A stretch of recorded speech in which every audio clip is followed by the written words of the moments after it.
Good morning. আবারও একটা নতুন দিনের শুরু, আবারও একটা নতুন ব্লগ নিয়ে তোমাদের কাছে চলে এসেছি। আজকে মঙ্গলবার, আজকেও মামামের স্কুল আছে, তাই প্রতিদিনের মতো 7টার দিকে উঠে গিয়ে ঘরের টুকটাক সব কাজগুলো সেরে নিয়ে নিচে ব্রাশ করতে চলে এসেছি। ব্রাশ করা হয়ে গেলে তারপর রান্নার দিকে যাব। আর যেহেতু আজকে মঙ্গলবার, তাই আমরা নিরামিষ খাই, তো সেই জন্য আগের দিন রাত্রেবেলায় আমি গ্যাসটা সব মুছে রেখেছিলাম। কোনো দিন রাত্রিবেলা গ্যাস মুছে রাখি, আবার কোনো দিন সকালে উঠেও মুছি। রাত্রিবেলা কাজের প্রেশার থাকলে সেদিন আর রাতে মোছা হয় না, তার জন্য সেদিন সকালে মুছতে হয়। তো প্রতিদিনের মতো এরকম আটা আমি মেখে নিয়েছিলাম আর একদিকে ভাত বসিয়ে দিয়েছি। আর আজকে ছোটো রানীকে রুটি দেবো না, ওর জন্য দুধের মধ্যে ওটসটাকে ফুটিয়ে নিচ্ছিলাম। ওকে আজকে দুধ, ওটস, কলা দিয়ে পেস্ট করে খাওয়াবো। আর তারপরে চলে এসেছিলাম ছাদে একটু পরিবেশটাকে দেখব বলে।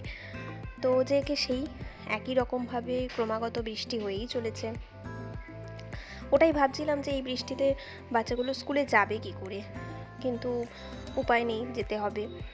আর অবশ্য ওরা বাসে যায়, কিন্তু বাসে তোলার জন্য যতটুকু রাস্তা যেতে হবে ততটুকুতে মোটামুটি ভিজে যাবে।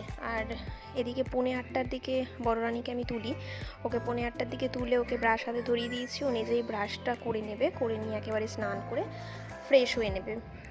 তারপর ওর জন্য খাবার নিয়ে চলে আসি। আর এখন এমন হয়েছে যে রাত্রিবেলা করে কিছুতেই ঘুম আসে না। রাত্রিবেলা শুলে আর ঘুম কিছুতেই আসে না। আর দিনের বেলা এত ঘুম পায় যে সকালবেলা চোখ খুলতেই ইচ্ছে করে না। সকালের দিকে উঠতে এত কষ্ট হয়। আর সারাদিন যে ঘুমাবো, সারাদিনে ঘুমানোর কোনো জো নেই, কারণ 4টে, সোয়া 4টের দিকে বড় রানী আসবে, তারপর ছোটো রানীকে নিয়ে সারা দিন চলবে। তো ওই জন্য দুপুরবেলাটাও ঠিকঠাক করে ঘুমাতে পারি না। তো তারপর একটুখানি চা খাওয়ার ইচ্ছে হলো, তাই চাটা বানিয়ে নিয়েছিলাম। আর আগের দিন রাতে আলুর তরকারিটা করে রেখেছিলাম, কারণ সকালে উঠে অতগুলো কাজ করতে টাইম পাই না। তো সেই জন্য আগের দিন রাতে আলুর তরকারিটা বানিয়ে নিলে তাহলে আমার সকালে কাজটা একটু এগিয়ে থাকে। আর আজকে নিরামিষের কারণে তো এগ রোল বানিয়ে দিতে পারবো না, তো যার কারণে আজকে বললাম যে লুচি নিয়ে যা, তরকারি আছে, লুচি তরকারি নিয়ে যাবে। আর ওর বাবা আমার দুজনেরই একবারে টিফিন হয়ে যাবে।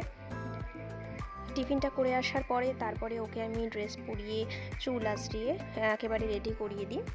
তারপর ওদের বেরোতে 9:45, ওই 8:45 কি 8:50 ওরা বেরোয়। এই যে বড় রানী একদম তৈরি হয়ে গিয়েছে, ওর বাবা নিয়ে যাবে ওকে বাসে তুলে দেওয়ার জন্য। ও আর ওর দাদা একসঙ্গে বাইকে করে যায়, একসাথেই ওরা বাসে করে স্কুল যায়।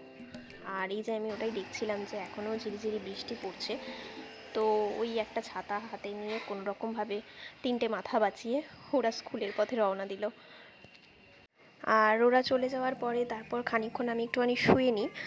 ওদের বাবার দোকানে যেতে যেতে মোটামুটি 9:30 বাজে, তো আধ ঘন্টা মতো আমি রেস্ট পাই। তারপর ওদের বাবাকে টিফিন করে খাইয়ে পাঠিয়ে দেওয়ার পরেও আমি একটুখানি শুয়েছিলাম ছোটো রানীর পাশে। ওই যে বললাম যে সকালে এত ঘুম যে কোথা থেকে আসে, আর রাতে কিছুতেই ঘুম হতে চায় না। আর ছোটো রানী এখনও সেই ঘুমোচ্ছে।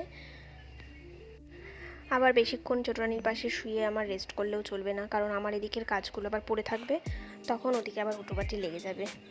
তার জন্য ছোটো রানী ঘুমাতে আমি বিছানাগুলো গুছিয়ে, মশারি গুছিয়ে এগুলো একটু পরিষ্কার করে নিলে আমার কাজটাও এগিয়ে থাকবে। ছোটো রানী উঠতে মোটামুটি 10টা আজকে বেজেই যাবে।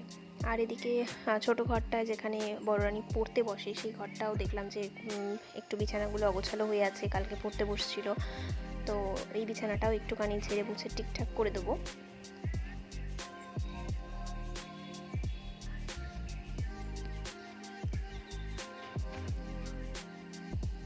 এই যে ঘড়ির কাঁটায় এখন 10টা বাজে, ততক্ষণে আমার ছোটো রানীর ঘুম ভাঙলো। আর আমি টিফিন করে এসেছি, আমারও টিফিন করা হয়ে গেছে। আর কালকে কালকে যে ব্লগটা দিয়েছি, তো সেটাতে বিকেলের পর আমার আর ব্লগটা কন্টিনিউ করা হয়নি, কারণ ওই যে বললাম স্যার এসেছিলো, তারপরে স্যার চলে যাওয়ার পর আবারও মেয়েকে নিয়ে কিছু পড়ানোর ছিল, কয়েকটা হোমওয়ার্ক ছিল, তারপর স্কুলেরও কাজ ছিল, তো ওই জন্য আর টাইম পাইনি। তারপর পরের দিকে একটু বেরিয়েছিলাম, কয়েকটা জিনিস কেনাকাটি ছিল, তো ওই করতে টাইম আর হয়নি। তো সেই জন্য আর ব্লগটা কন্টিনিউ করতে পারিনি। তো চলো আজকের ব্লগটা দেখতে থাকো। আর চলো আজকের কাজগুলো আবার সারতে শুরু করি।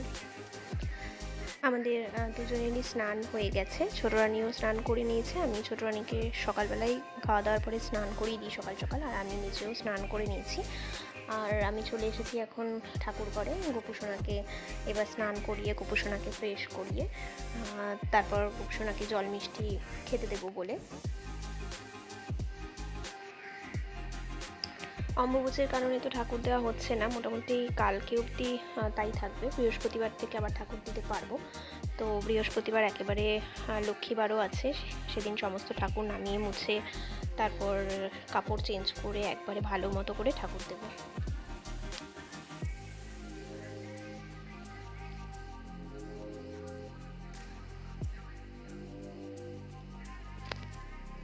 পুজো শেষ, এবার পুজো শেষের পরে আবার রান্নাঘরের এবার ডিউটি শুরু।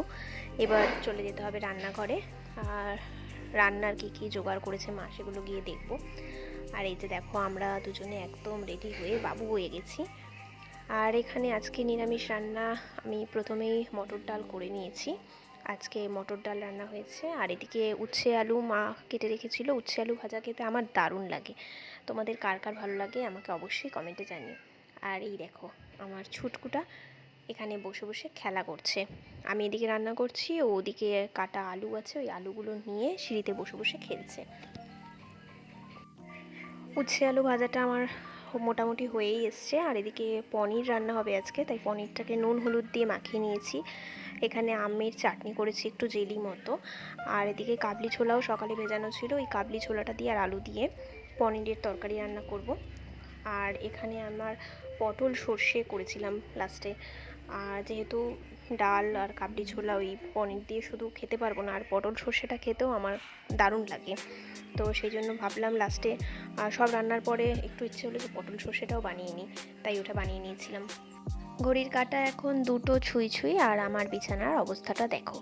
এদের এত খেলনা থাকতেও এদের খেলনার সামগ্রী হলো যত ঘরের বাটি চামচ হাতা খুন্তি, এগুলো নিয়ে এরা খেলতে ভালোবাসে। আর এদিকে আমার অবস্থা তো কাহিল হয়ে যায়।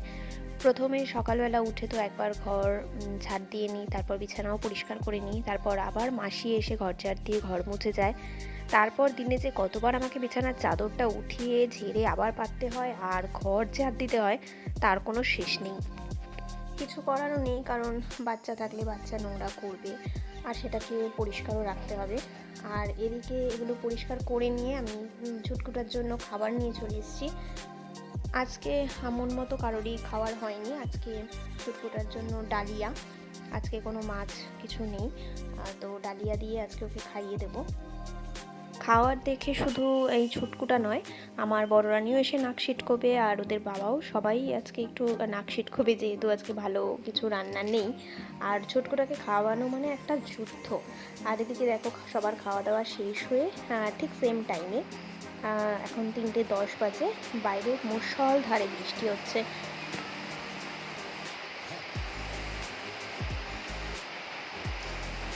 একদিকে বৃষ্টি হচ্ছে বলে রাগও যেমন হচ্ছে, তেমন ওয়েদারটাও কিন্তু বেশ ভালো আছে। ওই অতিরিক্ত গরমটা থেকে অন্তত আমরা রেহাই পেয়েছি। এখানে বিকেল 4টে বেজে গেছে, আর ছোটো রানী এখানে ঘুমোচ্ছে এখন। তো আমি নিচে গিয়ে বড় রানীর খাবারটা বেড়ে নিয়ে আসবো, কারণ বড় রানী মোটামুটি 4:15-এর মধ্যেই চলে আসে।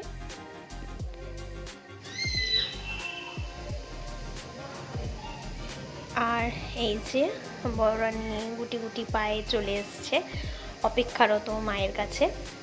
আর এখন আবদার ওকে খাইয়ে দিতে হবে। আর সারাদিন পর স্কুল থেকে আসার পর মনে হয় যে একটুখানি খাইয়ে দিই। তো ওকে এখন তাড়াতাড়ি করে খাইয়ে একটু রেস্টের জন্য শুইয়ে দেবো, কারণ আবার বিকেল হলেই পড়তে বসতে হবে। আবার আজকে স্যারও আসবে, আর আমিও ওকে নিয়ে একটু পড়তে বসবো। এই যে স্যার আসার আগে একটু বিকেলের পড়াশোনাগুলো ঝালাই করে নিচ্ছিলাম। এখন মোটামুটি ঘড়িতে বাজে রাত্রি 8:30। তো আমি রেডি হয়ে নিয়েছি একটু বেরোবো বলে। তো বড় রানী স্যার পড়াচ্ছে, ওর পড়া হয়ে গেল, ওকে রেডি করিয়ে তারপরে বেরোবো। আর ছোটো রানী এখানে দেখো রেডি হয়ে গেছে। আজকে ব্লগটা এখানেই শেষ করছি। দেখা হবে আবার অন্য কোনো ব্লগে। টাটা।